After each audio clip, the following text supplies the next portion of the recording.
The Israeli governments portray themselves as peace-loving upholders of high moral principles. And yet, they have claimed to be the protectors of human rights. And yet, they proclaim that they are the only democratic country in the Middle East.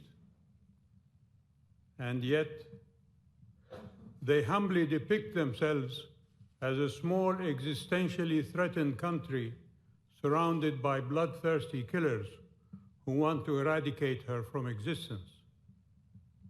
And yet, they profess that they want to be friends with Saudi Arabia. And yet, all Israeli governments are the last of the Western colonizing powers of the Middle East. And yet, Israeli governments have arrested thousands of the inhabitants of the lands they are colonizing and incarcerated them in concentration camps under the flimsiest of security accusations, young and old, women and men, who are rotting there without recourse to justice. They are demolishing homes as they wish, and they assassinate whomever they want to. And yet, the Israeli Knesset passed a law that defines the citizenship of Israel as exclusively Jewish, denying the non-Jewish inhabitants of Israel of equal rights under the law. What kind of democracy is that? More than 200 nuclear weapons are their so-called Armageddon deterrent.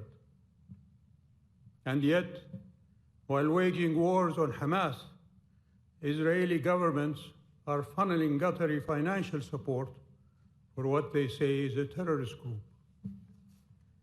And yet, proffering friendship to the Kingdom of Saudi Arabia has not stopped the successive Israeli governments from unleashing their political minions and their media hounds from all countries to denigrate and demonize Saudi Arabia. At the beginning of my remark, I would like to express my regret on the comments of the Saudi representative, the foreign minister. I don't believe that they reflect the spirit and the changes taking place in the Middle East.